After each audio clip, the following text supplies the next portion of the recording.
دن بدن کھلنے لگا ہے نعمت الاسلام یہ۔ بسم اللہ الرحمن الرحیم۔ صرف 5 منٹ کا مدرسہ قرآن و حدیث کی روشنی میں 209واں دن 29 رجب المرجب۔ نمبر 1، اسلامی تاریخ۔ سیدنا بلال رضی اللہ تعالی عنہ۔ حضرت بلال حبشی رضی اللہ عنہ ایک مشہور صحابی ہیں جو مسجد نبوی کے مؤذن رہے۔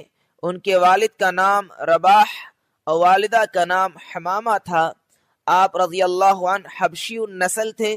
اسلام کے ابتدائی دور میں ہی مسلمان ہو گئے تھے، مگر چونکہ وہ مشرکین مکہ کے غلام تھے اور وہ اس بات کو کسی طرح بھی برداشت نہ کر سکتے تھے کہ غلام ان کے بتوں کو برا کہے، اس جرم کی سزا میں انہوں نے حضرت بلال رضی اللہ عنہ کو طرح طرح کی تکلیفیں دیں۔ کبھی ان کو سخت گرمی میں دوپہر کے وقت تپتی ہوئی ریت پر سیدھا لٹا کر ان کے سینہ پر پتھر کی بڑی چٹان رکھ دی جاتی، تو کبھی زنجیروں میں باندھ کر کوڑے لگائے جاتے تاکہ اسلام سے پھر جائیں۔ مگر حضرت بلال رضی اللہ عنہ ان سخت حالات میں بھی احد احد ہی کہتے تھے، یعنی خدا ایک ہے۔ حضرت ابو بکر رضی اللہ تعالی عنہ نے جب ان کو اس حال میں دیکھا تو خرید کر آزاد کر دیا۔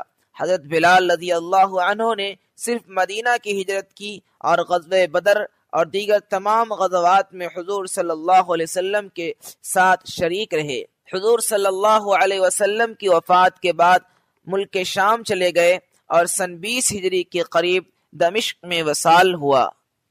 نمبر 2، اللہ کی قدرت۔ مٹی کے اندر چمکدار سونے کا پیدا ہونا۔ سونا ایک بہت ہی قیمتی دھات ہے جو پیلی اور چمکدار ہوتی ہے۔ اللہ تعالیٰ نے اس دھات کی محبت اور چاہت انسانوں کی دلوں میں رکھ دی ہے۔ اسے اللہ تعالیٰ نے ایسا بنایا ہے کہ اس میں کبھی زنگ نہیں لگتا۔ ذرا غور کیجئے، کسی زمین سے جس سے کالا کا کالا کوئلہ نکلتا، چمکدار سونا کون نکالتا ہے؟ یقیناً اللہ تعالیٰ ہی کی ذات ہے جو اپنی قدرت سے چمکدار سونا نکالتا ہے۔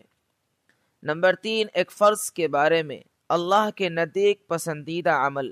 ایک آدمی نے آپ صلی اللہ علیہ وسلم سے عرض کیا، اے اللہ کے رسول، اسلام میں اللہ کے نزدیک سب سے زیادہ پسندیدہ عمل کیا ہے؟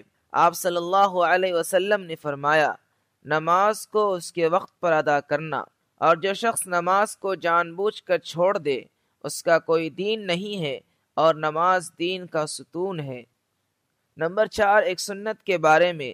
عیادت کرنے کا سنت طریقہ۔ رسول اللہ صلی اللہ علیہ وسلم نے فرمایا، مریض کی مکمل عیادت یہ ہے کہ اپنا ہاتھ اس کی پیشانی یا اس کے ہاتھ پر رکھ کے اور پوچھے کہ طبیعت کیسی ہے۔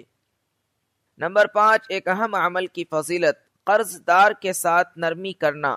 رسول اللہ صلی اللہ علیہ وسلم نے فرمایا، جو شخص قرض دار کو مہلت دے، یعنی قرض وصول کرنے میں نرمی کرے یا قرض معاف کر دے، تو اللہ تعالیٰ اس کو قیامت کے دن اس پر عرش کے سائے میں جگہ دے گا، جبکہ اس کے سوا کوئی سایہ نہ ہوگا۔ نمبر 6، ایک گناہ کے بارے میں۔ مسلمان کی بے عزتی کی سزا۔ رسول اللہ صلی اللہ علیہ وسلم نے فرمایا، جس نے کسی مسلمان کی غیبت کی اور اس کی غیبت کے بدلے میں ایک لقمہ بھی کھایا تو قیامت کے دن اللہ تعالیٰ اس کو ایک لقمہ جہنم سے کھلائیں گے، اور جس نے کسی مسلمان کی بے عزتی کی اور اس کے بدلے میں اس کو کپڑا پہننے کو ملا تو قیامت کے دن اللہ تعالیٰ اس کو اسی قدر جہنم سے پہنائیں گے۔ نمبر 7، دنیا کے بارے میں۔ مالداری اور فقیری دل میں۔ رسول اللہ صلی اللہ علیہ وسلم نے فرمایا، اے ابو ذر، تم مال کی زیادتی کو مالداری سمجھتے ہو؟ حضرت ابو ذر رضی اللہ عنہ نے فرمایا، ہاں۔ رسول اللہ صلی اللہ علیہ وسلم نے فرمایا، کیا تم مال کی کمی کو فقر سمجھتے ہو؟ فرمایا، ہاں۔ پھر رسول اللہ صلی اللہ علیہ وسلم نے فرمایا، مالداری اور فقیری دل میں ہوتی ہے۔ جس شخص کی مالداری دل میں ہو تو اس کو دنیا سے جو کچھ بھی ملے نقصان نہیں دے گا، اور جس شخص کے دل میں فقری ہو تو اس کو دنیا سے کتنا ہی زیادہ مل جائے اس کو کوئی فائدہ نہیں دے گا، بلکہ اس کا بخل، کنجوسی اس کو نقصان پہنچائے گا۔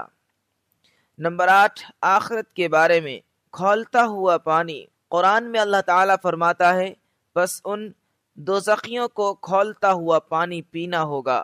فائدہ، حضرت ضحاک رضی اللہ تعالیٰ عنہ فرماتے ہیں کہ یہ کھولتا ہوا پانی کہ جو جہنمیوں کو پلایا جائے گا اس وقت سے جوش مار رہا ہے جب سے اللہ تعالیٰ نے آسمانوں اور زمین کو پیدا کیا، اور یہ پانی اس وقت تک جوش مارتا رہے گا جب تک کہ دوزخیوں کو پلایا نہ جائے اور ان کی سروں پر ڈالا نہ جائے۔ نمبر 9، طب نبوی سے علاج، خربوزہ کے فوائد۔